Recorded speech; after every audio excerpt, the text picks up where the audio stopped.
میں آپ کو ایک بات بتا دوں، آپ اکیلے نہیں ہیں، آپ کے ساتھ آپ کا پیارا اللہ ہے۔ آپ پریشان ہیں تو کیا ہوا؟ آپ سوچ رہے ہیں کہ آپ ہی یہ سب جانتے ہیں، اور آپ کے اندر جو گھٹن بھرا احساس چل رہا ہے اس سے خالی آپ ہی واقف ہیں۔ تو ایسا بالکل بھی نہیں ہے۔ اللہ کو اگر آپ کچھ بھی نہ بتائیں تو پھر بھی اللہ کو سب پتا چل جاتا ہے۔ سورہ کاف آیات نمبر 16۔ اور بے شک ہم ہی نے انسان کو پیدا کیا اور جو خیالات اس کے دل میں گزرتے ہیں ہم ان کو جانتے ہیں، اور ہم تو اس کی شہرک سے بھی زیادہ قریب ہیں۔ دیکھیں یہ آیات انسان کو کس قدر ہمت دے رہی ہے۔ اللہ آپ کے دلوں کے حال سے واقف ہے، وہ سب جانتا ہے۔ تو آپ نے کیسے سوچ لیا کہ آپ کا کوئی نہیں ہے؟ اے بندے، تیرا تو وہ ہے جو سارے جہان کا مالک ہے، تیرا تو وہ ہے جس نے تجھے بنایا، تیرا تو وہ ہے جو اتنے بڑے نظام کو لے کے چل رہا ہے۔ جس کا اللہ ہو جاتا ہے اس کا سب ہو جاتا ہے۔ تو کیوں تم سوچ رہے ہو کہ کوئی ایسا انسان ملے جسے ہم اپنے دلوں کے حال بتائیں؟ اسے دلوں کے حال بتائیں جو میرا مذاق نہ بنائے، جو میرے راز کو راز رکھے۔ تو تم کیوں ایسا سوچ رہے ہو کہ کسی انسان کو ایسا بتاؤں؟ کوئی آپ کو نہیں ملے گا اللہ کے سوا۔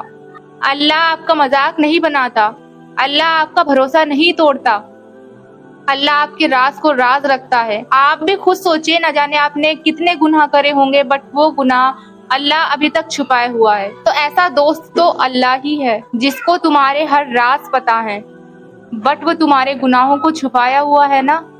تو اللہ جیسا آپ کو اتنا پیارا دوست کہاں ملے گا؟ کہیں نہیں ملے گا۔ اتنا اچھا، اتنا سچا پیارا دوست اللہ ہی بن سکتا ہے۔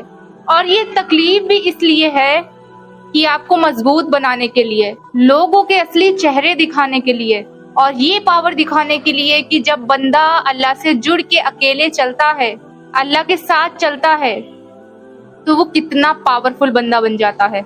چاہے کتنے بھی طوفان آ جائیں، بٹ وہ بندہ پہاڑوں جیسا کھڑا رہتا ہے اور طوفان آ کے چلا جاتا ہے۔ اور ایسے ہی وہ بندہ چلتا جاتا ہے، کبھی گرتا ہے تو کبھی سنبھل جاتا ہے، بٹ وہ کبھی گرا نہیں رہتا۔ تو ایک ٹائم آتا ہے کہ وہ اپنی منزل تک پہنچ جاتا ہے، اور پھر دنیا اسے دیکھتی ہے، واہ واہ کرتی ہے۔ تو یہ سننے میں تو بڑا اچھا لگ رہا ہے کہ وہ اپنی منزل تک پہنچ جاتا ہے، بٹ اس کے لیے اس بندے کو بہت کچھ کرنا ہوتا ہے۔ کبھی بھی ہار نہیں ماننا، اپنے حالاتوں سے ڈٹ کے لڑنا، دعاؤں کی طاقت سے، تہجد کی نمازوں میں اللہ سے ایک دم اسٹرانگلی کنیکٹ رہنا۔ لوگوں کی باتیں تمہیں گرائیں گی، بٹ پھر سے اٹھ جانا۔ اور آزمائشوں کا تو ہر ایک پل آپ کو کچھ نہ کچھ سکھاتا ہے، تو وہ علم آپ کو بہت کام آتا ہے۔ تو میں جو آپ کو سمجھانا چاہ رہی ہوں، امید کرتی ہوں کہ آپ سمجھ رہے ہوں گے۔ کبھی بھی نہیں گریں گے، کبھی بھی ہمیشہ کے لیے نہیں گرے رہیں گے، اور اگر گریں گے تو اٹھیں گے بھی، کبھی بھی ہمیشہ گرے نہیں رہیں گے۔ آپ کے اندر بہت ہمت ہے، آپ اٹھ کھڑے ہوں گے اور پھر سے چل دیں گے اپنی منزل کی طرف، اور ایک دن وہ آئے گا کہ آپ کو آپ کی منزل مل جائے گی۔